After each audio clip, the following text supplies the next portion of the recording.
अस्सलाम वालेकुम वरहमतुल्लाहि वबरकातुहू। डियर स्टूडेंट्स, कैसे हैं आप? उम्मीद है कि आप खैरियत होंगे।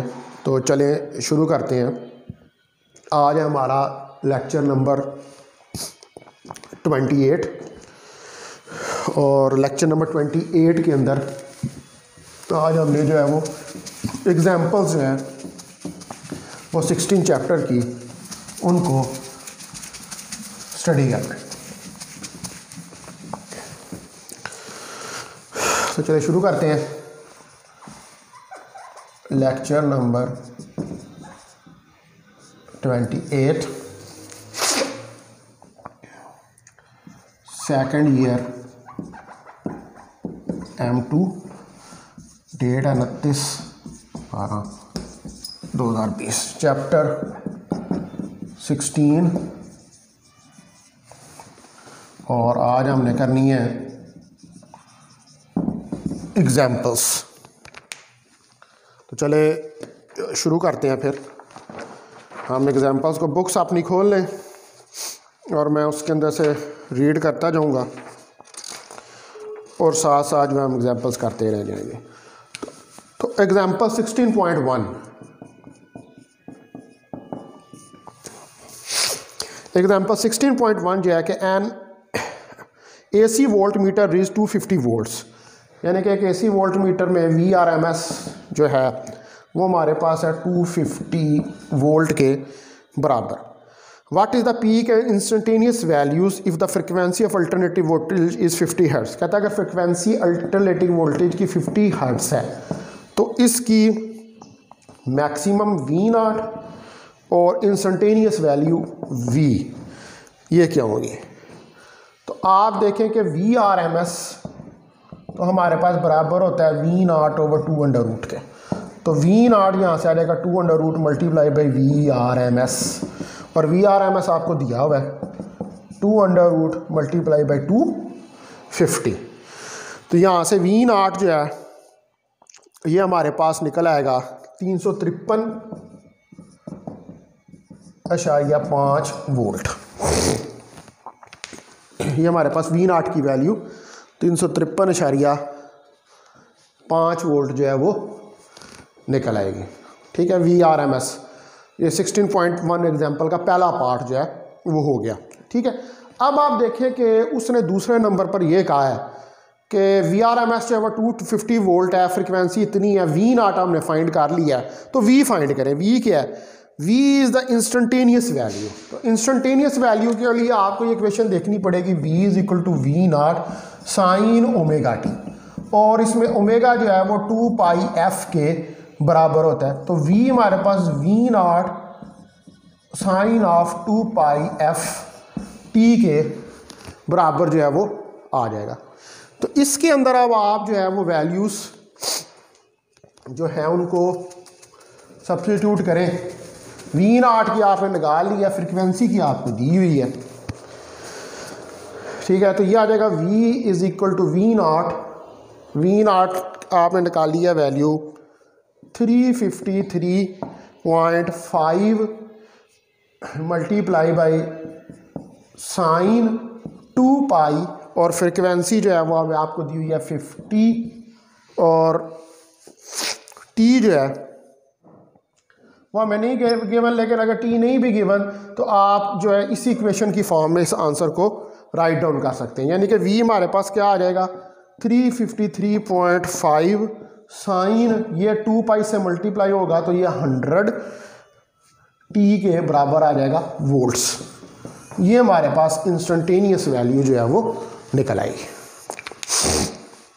ठीक है डियर स्टूडेंट्स, तो उसके बाद देखते हैं हम नेक्स्ट एग्जांपल को। ये तो होगी 16.1।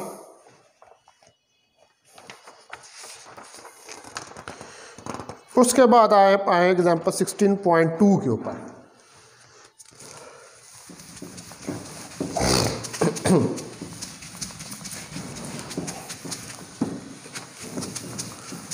तो एग्जांपल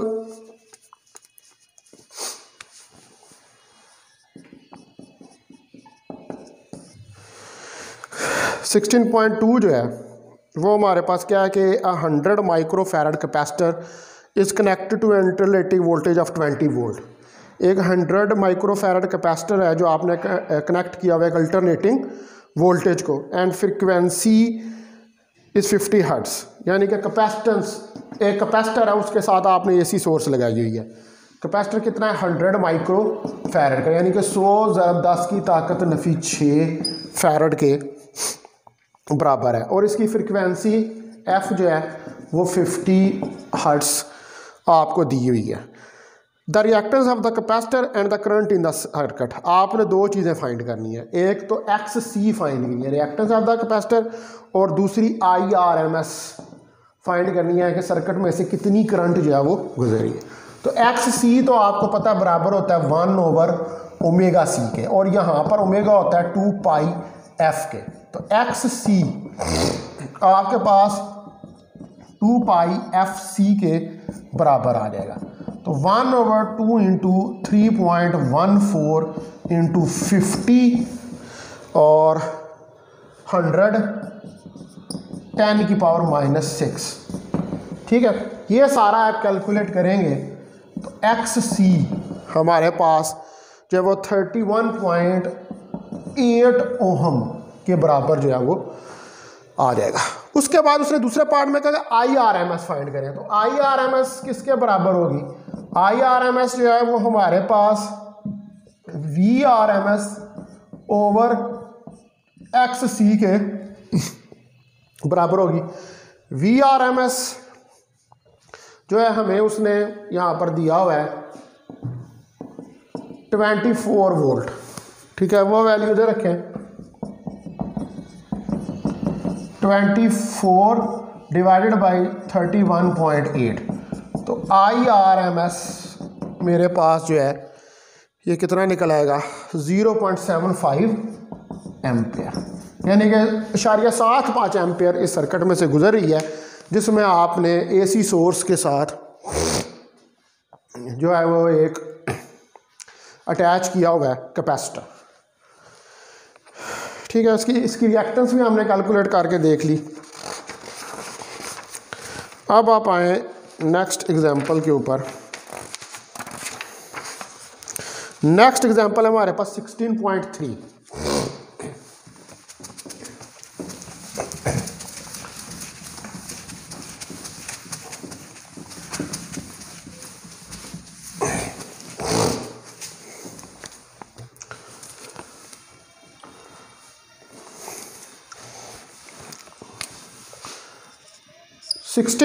एग्जाम्पल देखें। When 10 volt are apply to AC circuit, यानी कि वोल्टेज आपको दिया हुआ है एक 10 वोल्ट अप्लाई करते हैं AC सर्किट को। The current flowing in it is 100 ampere milliampere. I जो गुजरी है वो 100 मिली एम्पियर है, यानी कि 100 × 10 की ताकत नफी 3 एम्पियर है। फाइंड द इम्पीडेंस, Z आपने फाइंड करनी है, बहुत सिंपल। Z हमें पता है कि VRMS/IRMS के बराबर होता है, या Z हमारे पास V/I के बराबर है। तो V दी हुई है 10 और I दी हुई है 100 × 10 की ताकत नफी 3। इस सारे को आप कैलकुलेट करेंगे तो ये हमारे पास 100 ओहम जो है इसकी इम्पीडेंस इस सर्किट की निकल आएगी।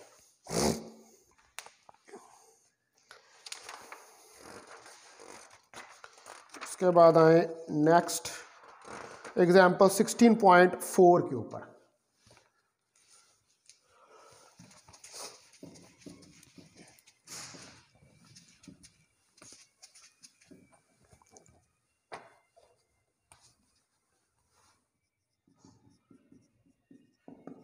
एग्जाम्पल 16.4 कहता है कि at what frequency will an inductor 1.0 Henry have a reactance of 500 ohm. ठीक है, रिएक्टेंस यानी कि एक इंडक्टर है उसको AC सोर्स के साथ आपने लगाया हुआ है। तो उसने गिवन क्या दिया हुआ है आपको? एक तो इंडक्टेंस दी हुई है 1.0 हेनरी इंडक्टर की, दूसरी उसने XL दी हुई है उसकी रिएक्टेंस 500 ओहम। कहता है इतनी इंडक्टेंस इतनी रिएक्टेंस हो तो इस पर फ्रिक्वेंसी इसकी क्या होगी, यानी कि F आपने फाइंड करना है।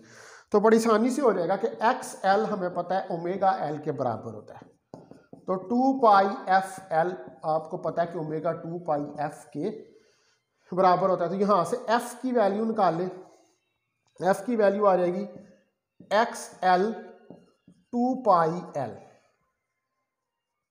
ठीक है। और इसमें आप वैल्यू सब्स्टिट्यूट करें, एक्स एल की वैल्यू जो है हमारे पास कितनी होगी 500 ओहम, और 2 पाई 3.14 इंटू एल, एल कितना दिया हुआ 1.0। इस सारे को आप कैलकुलेट करें तो 80 हर्ट्ज, यानी कि इधर फ्रीक्वेंसी जो है इसकी एसी सोर्स की वो 80 हर्ट्ज के बराबर होगी। ठीक है डियर स्टूडेंट्स, तो अब अगली एग्जांपल देखते हैं, example 16.5।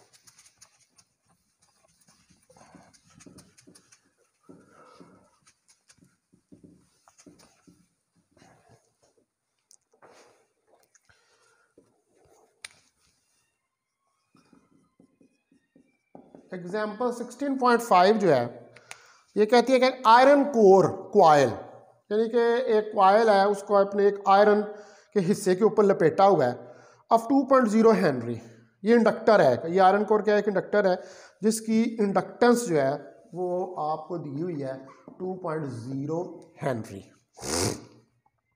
And 50 ohm is placed in series with resistance of 450 ohm, ठीक है।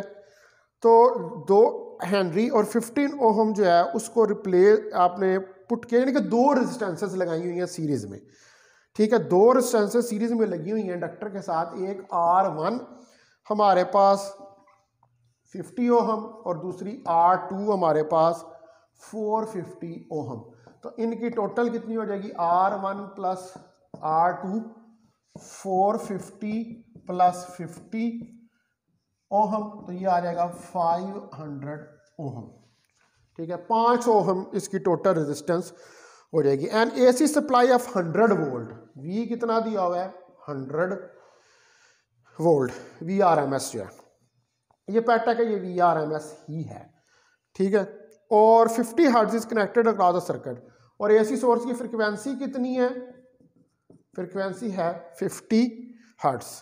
फाइंड करें current flowing through the coil, यानी कि एक तो आपने फाइंड करनी है IRMS, कितनी करंट फ्लो कर रही है, phase difference between the current end voltage, और दूसरा थीटा एंगल फाइंड करना है करंट और वोल्टेज। और ये हमारे पास सर्किट क्या है, ये हमारे पास एक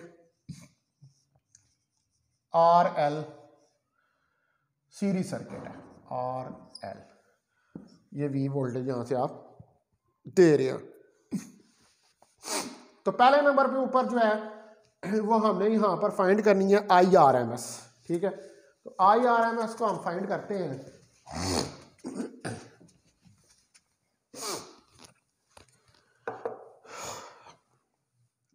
IRMS is equal to VRMS over Z, ठीक है। तो यहां पर हमारे पास जो रिएक्टेंस है XL, Z हमने फाइंड करना है, वो ओमेगा L के बराबर है। ओमेगा हमें पता है कि 2 पाई F के बराबर होता है, तो 2 पाई एफ एल हो जाएगा 2 इंटू 3.14, F की वैल्यू 50 और इंडक्टेंस हमारे पास 2.0 के बराबर है। तो XL हमारे पास किसके बराबर आ जाएगा 628 ओहम के बराबर आ जाएगा। ये XL की वैल्यू निकल आई। अब Z इंपीडेंस, अब RL सर्किट है तो Z इसकी R square plus X square L होगी। तो R स्क्वायर आपके पास 500 ओहम का स्क्वायर और प्लस 628 का square, that is equal to, इस सारे को कैलकुलेट करेंगे तो ये 803 ओहम इसकी इम्पीडेंस जो है वो निकल आएगी। कितनी? 803 ओहम जो है वो इसकी इम्पीडेंस जो है वो निकल आएगी। ठीक है, अब आप इजीली फाइंड कर सकते हैं IRMS VRMS ओवर Z। तो IRMS मेरे पास VRMS कितना है? VRMS जो है वो है हमारे पास 100 वोल्ट, 100 ओवर 803। तो ये हमारे पास जो है इसको कैलकुलेट करने के बाद 0.1245 एम्पेयर आ जाएगा, और इसको हम लिख सकते हैं 124.5 मिली एम्पेयर। वो शारियों को उठा के आगे ले जाएंगे तो वो 10 की पावर -3 जो है वो बन जाएगी। ठीक है, एक पार्ट हो गया इसका। अब कहता है एंगल। तो एंगल क्या है? ये RL सर्किट है, तो theta tan inverse XL over R। तो थीटा tan इनवर्स XL कितना है हमारे पास? 628 डिवाइडेड बाय 500। तो इस सारे को आप कैलकुलेट करें तो हमारे पास आ जाएगा 51.5 डिग्री। ये हमारे पास एंगल निकल आएगा। यानी कि वोल्टेज और करंट के दरमियान RL सर्किट, ये जो गिवन कंडीशंस हैं, इनके अंदर ये एंगल जो है ये हमारे पास निकल आएगा। ठीक है, उसके बाद आप देखें हमारे पास नेक्स्ट एग्जांपल 16.6 है।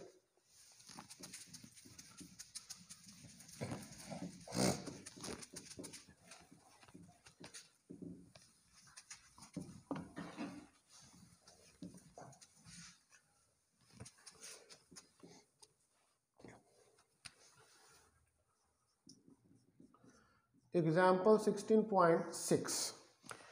A circuit consists of a capacitor and resistance, RC circuit है, RC series circuit, and resistance of 1000 ohm, C2 microfarad, यानी कि 2 ज़रब 10 की ताकत नफी 6 फैरड, और रेजिस्टेंस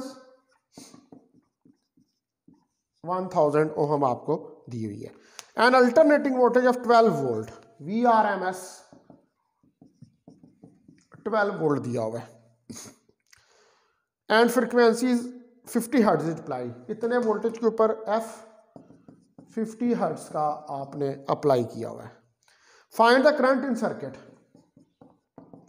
IRMS आपने फाइंड करना है, and the average power supplied, और P एवरेज आपने जो है वो फाइंड करनी है। सर्किट आपके पास RC सर्किट है।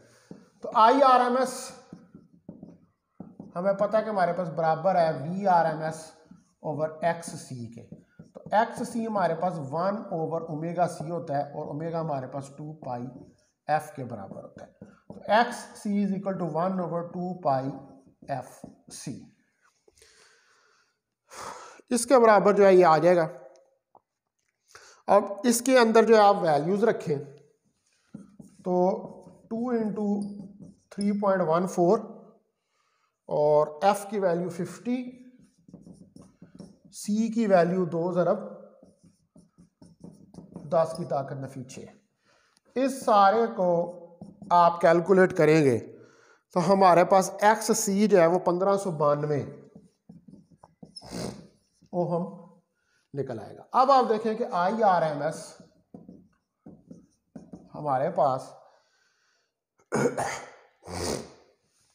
VRMS ओवर XC, तो VRMS 12 over XC 1592, that is equal to, इस सारे को कैलकुलेट करेंगे तो ये हमारे पास 6.4 ज़रब 10 की ताकत नफी 3 एम्पेयर निकलेगा। तो हम लिख सकते हैं 6.4 मिली एम्पेयर। 6.4 मिली एम्पेयर, इतनी करंट जो है वो इस सर्किट में से पास कर रही है। अब दूसरे नंबर के ऊपर हमने पावर को फाइंड करना है। तो पावर आपको पता है कि बराबर होती है P VRMS IRMS cos of theta. अब ये दोनों चीजें तो पता है, VRMS भी है और IRMS भी है, लेकिन थीटा का हमें नहीं पता। तो थीटा RC सर्किट है तो theta tan inverse XC over R के बराबर होगा। तो tan इनवर्स XC की वैल्यू हमारे पास निकली है 1592 और R जो है वो हमारे पास 1000 ओम है। तो यहां से थीटा हमारे पास जो है वो निकल आएगा 57.87 डिग्री।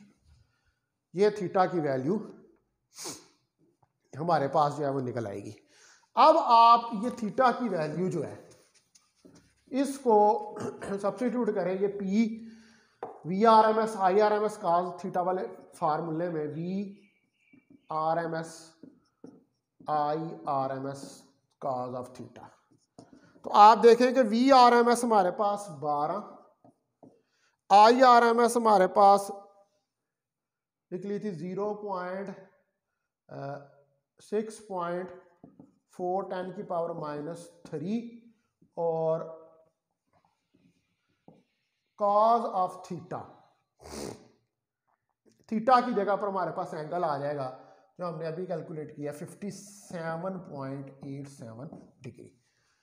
तो ये यहां से हमारे पास P एवरेज, इस सारे को कैलकुलेट करेंगे तो निकल आएगी 0.04 वाट, यानी कि इतनी एवरेज ये RC सर्किट जो है वो प्रोवाइड कर रहा है।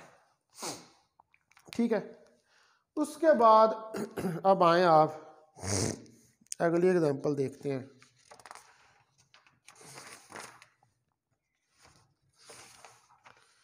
एग्जांपल 16.7 के ऊपर आए।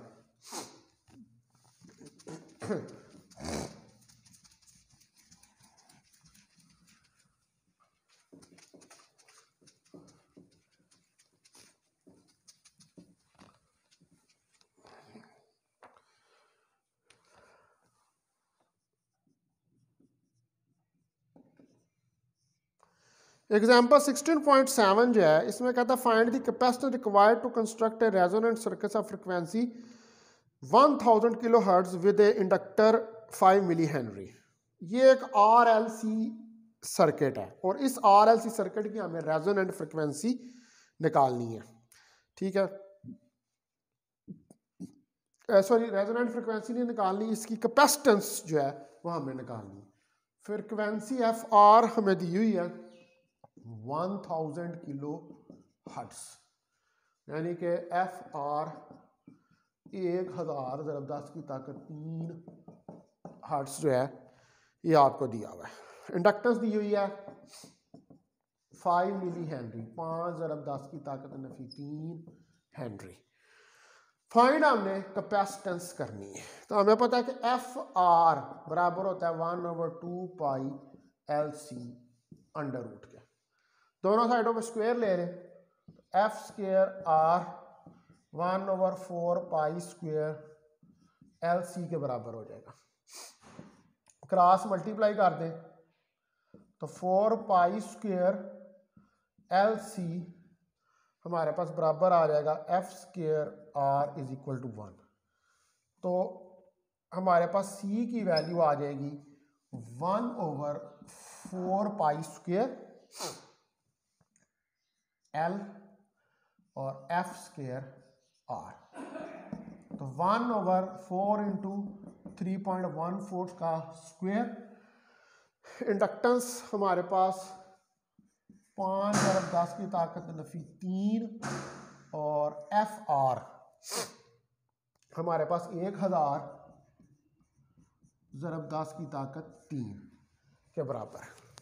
ठीक है, ये सारा आप कैलकुलेट करें तो इस सारे को कैलकुलेट करेंगे तो आ जाएगा C 5.09 10 की पावर -12 ठीक है, तो ये हमारे पास आ जाएगा C 5.09 × 10 की ताकत पिको फैरड। 10 की पावर -12 पिको फैरड।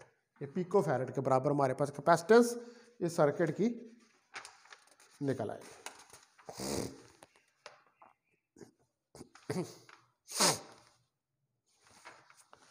ठीक है डियर स्टूडेंट्स, तो ये इसकी इतनी ही हमारे पास एग्जांपल्स थी 16.7 तक। ठीक है, अब हम जो है वो स्टार्ट करेंगे नेक्स्ट चैप्टर नंबर 17। और चैप्टर नंबर 17 जो है ये हमारे पास चैप्टर है, रिलेटेड है physics of solids.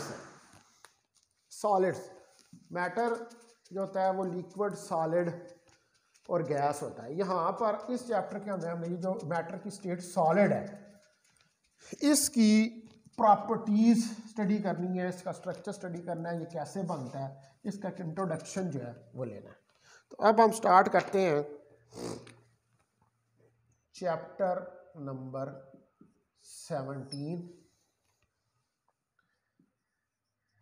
Physics of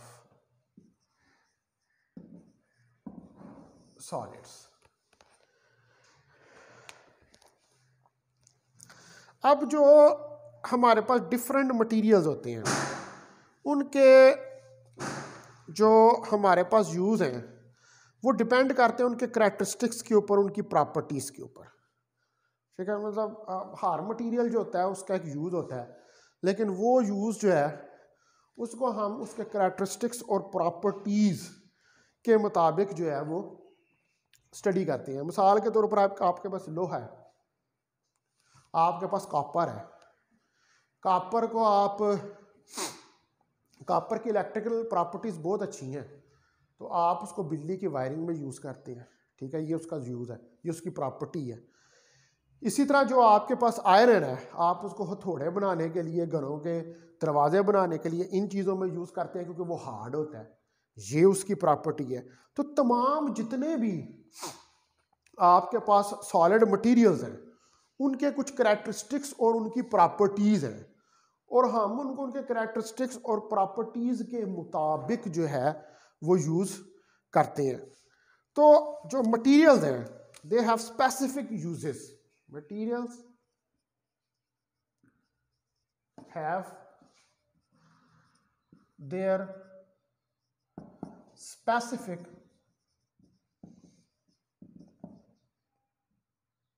uses. इनके स्पेसिफिक यूजेस होते हैं depending upon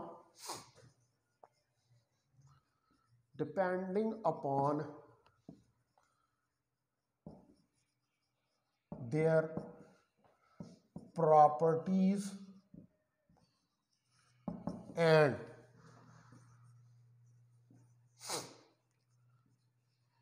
characteristics such as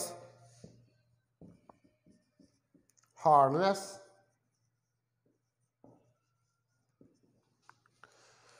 ductility।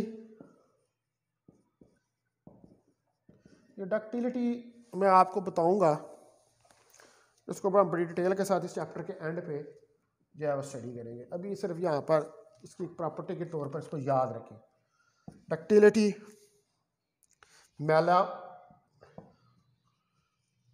Malleability,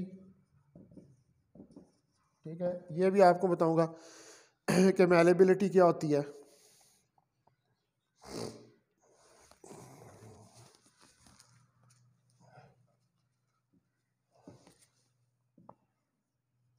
malleability, ठीक है। उसके बाद कंडक्टिंग एंड मैग्नेटिक, ये सारी प्रॉपर्टीज़ हैं इन सॉलिड्स की। कितना हार्ड है, कितना डक्टाइल है, कितनी उसकी मैलेबिलिटी है, कितना कंडक्टिंग है, कितना अच्छा है इलेक्ट्रिसिटी के लिए और कितना अच्छा है मैग्नेटिक फील्ड के लिए। ठीक है, ये सारी प्रॉपर्टीज़ हैं। अभी हम ये सॉलिड जो है इनको स्टडी करेंगे कि कौन कौन सा सॉलिड जो है वो किस किस प्रॉपर्टी के लिए अच्छा है। ये सारी चीज़ें जो हैं ये हम इनको डिटेल के साथ फिर स्टडी करेंगे। तो आज मैं अभी इधर लेक्चर जो एंड करता हूँ, ठीक है।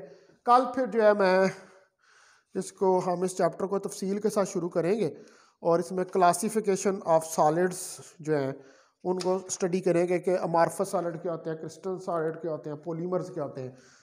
ये सारी चीज़ें जो हैं वो डिटेल के साथ हम स्टडी करेंगे। तो बहुत शुक्रिया उस्मान आपका कि आप तशरीफ़ लाए यार, आप बड़ी मेहरबानी है आपकी, आप क्लास पढ़ते हैं। इंशाल्लाह अल्लाह ताला आपको कामयाब करेंगे, ठीक है। Very good, keep on like this. Okay, thank you very much. खुदा हाफिज़। ओके।